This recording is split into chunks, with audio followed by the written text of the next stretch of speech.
Hi, this is Neha. Please subscribe Chandika World. Hi, this is Nia. Please subscribe Chandika World.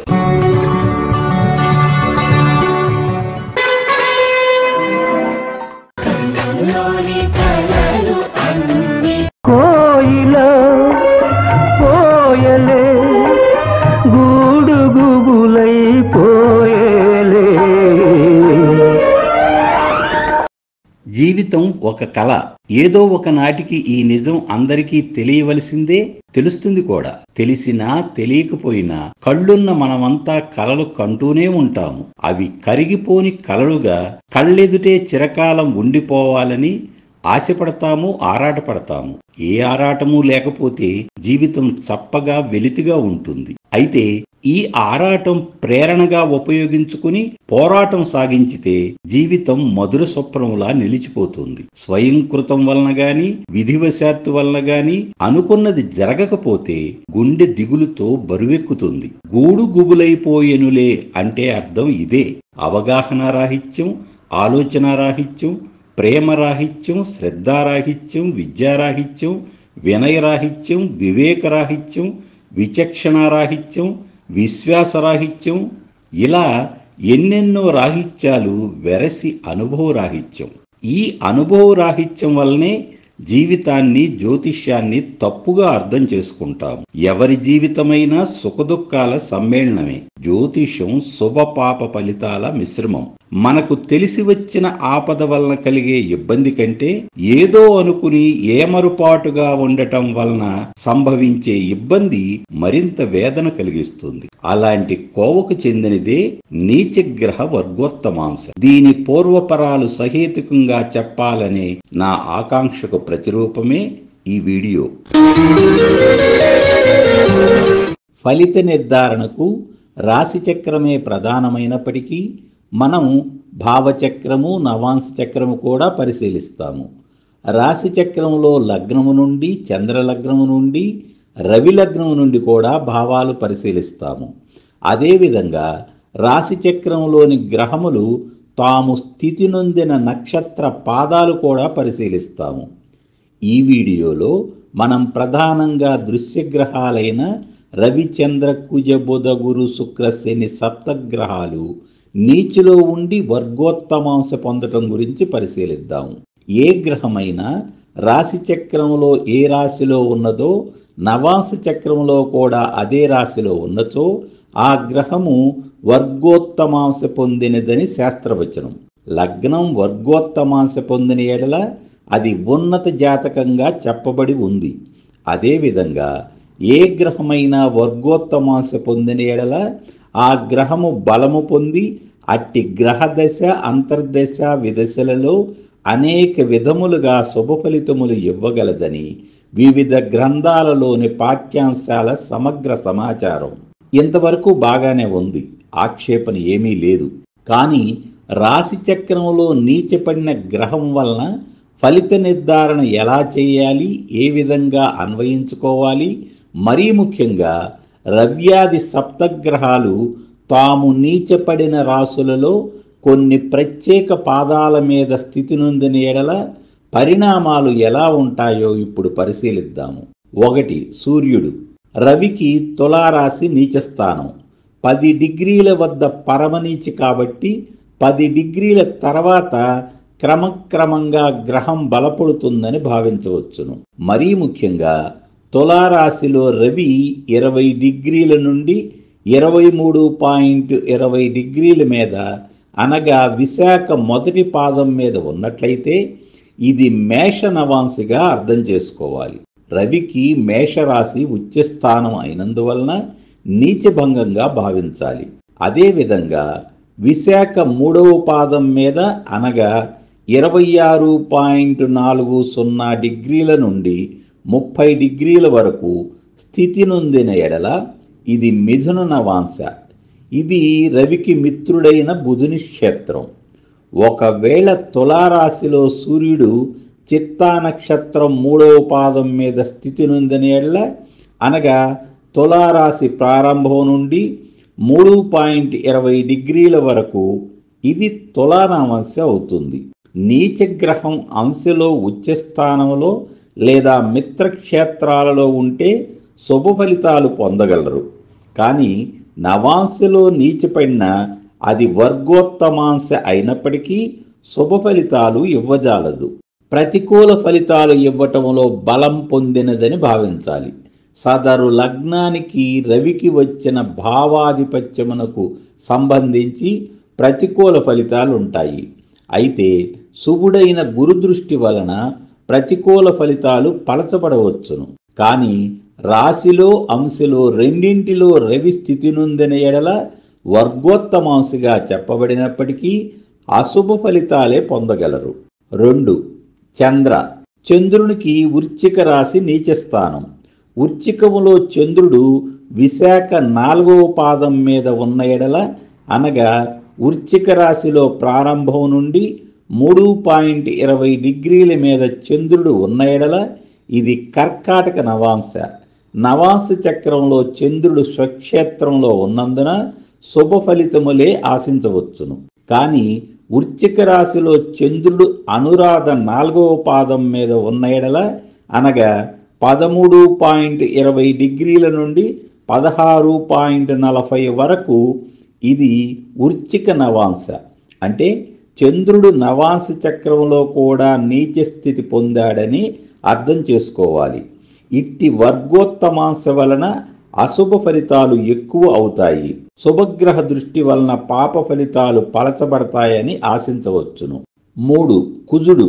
కుజునికి కర్కాటక రాశి నీచక్షేత్రం. ఈ రాశి పునర్వసు 4వ పాదం, పుష్యమి 4 పాదాలు మరియు అశ్లేష 4 పాదాలతో ఏర్పడింది. పుష్యమి నక్షత్రం మొదటి పాదం మీద కుజుడున్న ఎళ్ళ ఇది సింహ నవాంశ, కుజునికి మిత్రక్షేత్రం. పుష్యమి నక్షత్రం 4వ పాదం అనగా కర్కాటకంలో 13.20 డిగ్రీల నుండి 16.40 వరకు ఇది వృశ్చిక నవాంశ, కుజునికి స్వక్షేత్రం. అశ్లేష మొదటి పాదం ధనుసు నవాంశ, కుజునికి మిత్రక్షేత్రం. అశ్లేష 2వ పాదం మకర నవాంశ, కుజునికి ముఖ్యక్షేత్రం. ఈ కారణంగా కుజునికి నీచభంగం. అశ్లేష 4వ పాదం మీద కుజుడున్న ఏళ్ల మేన నవాంశ, కుజునికి మిత్రక్షేత్రం.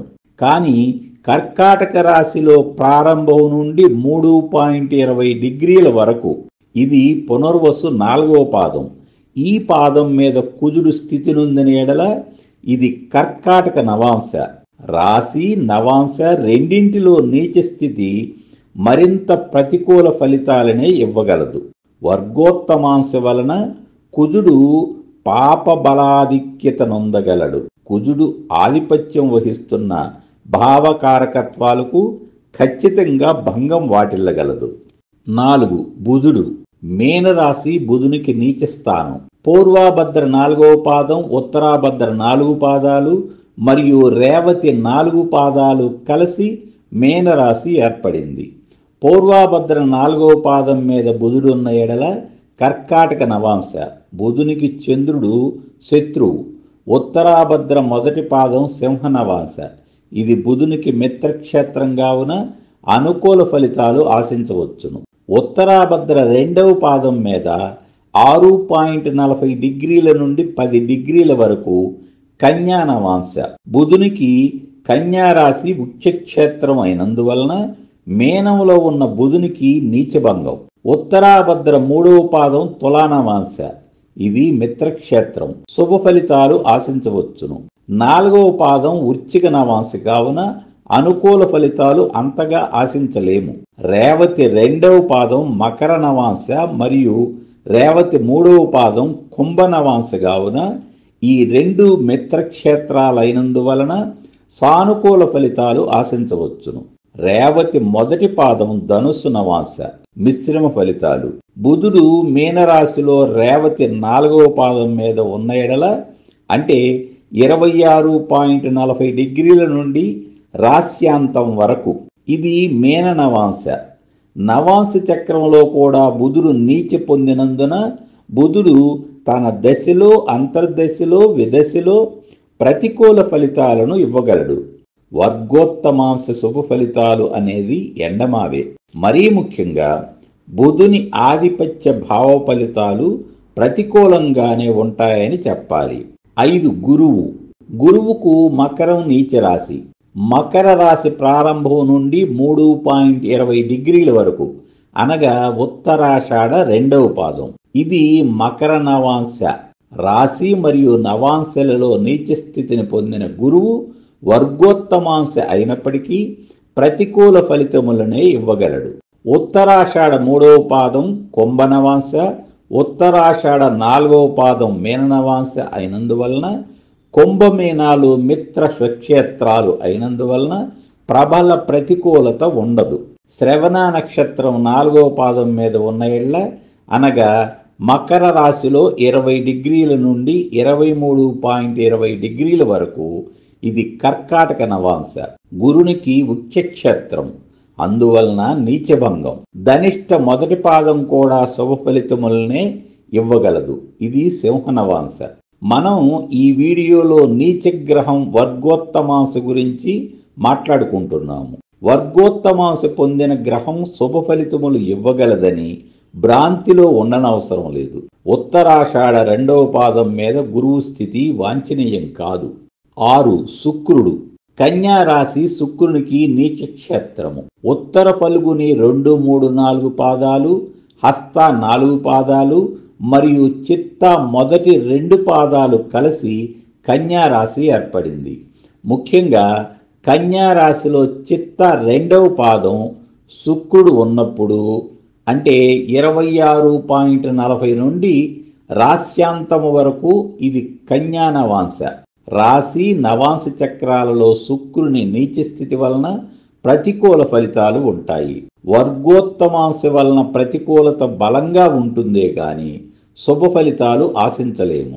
గురుని యొక్క శుభ దృష్టి ఉన్న ఎళ్ళ మిశ్రమ ఫలితాలు ఉంటాయి. అయితే ఉత్తర ఫల్గుని 4వ పాదం అనగా 6.40 డిగ్రీల నుండి 10 డిగ్రీల వరకు ఇది మీన నవాంశ. శుక్రునికి ఇది ఉచ్చక్షేత్రం. రాశి చక్రంలో నీచ స్థితి నొందినప్పటికీ నవాంశ చక్రంలో ఉచ్చస్థితి నొందినందున నీచభంగము. 7 శని. మేషరాశి శనికి నీచక్షేత్రము. అశ్విని మొదటి పాదం మేష నవాంశ. రాశి చక్రం నవాంశ చక్రాలలో నీచ స్థితి నొందిన శని అత్యధిక పాప ఫలితములనే ఇవ్వగలడు.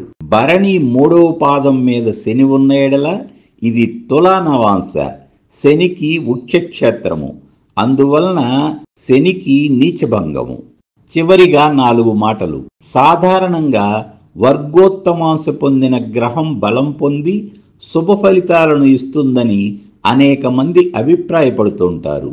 సూర్యుడు, చంద్రుడు, కుజుడు, బుధుడు, గురువు, శుక్రుడు, శని రాశి చక్రంలో ఏ పాదం మీద ఉంటే నవాంశ చక్రంలో నీచ స్థితి పొందుతుందో పరిశీలించాము. గ్రహం రాశి మరియు నవాంశ చక్రాలలో ఒకే క్షేత్రంలో ఉన్నందున ఇది వర్గోత్తమాంశ పొందిన గ్రహం. కానీ నీచ వర్గోత్తమాంశ పొందిన గ్రహం పాప ఫలితాలనే ఇవ్వగలదని నికర సమాచారం. శుభుడైన గురుదృష్టి వలన ప్రతికూలత పలుచుబడి మిశ్రమ ఫలితములు పొందగలరు. రాశి చక్రంలో నీచ స్థితిలో ఉన్నప్పటికీ నవాంశ చక్రంలో ఉచ్చస్థితి పొందిన ఎడ్ల నీచభంగమగును. మీ అందరికీ శుభాకాంక్షలు తెలియజేస్తూ సెలవు తీసుకుంటున్నాను. కోయిల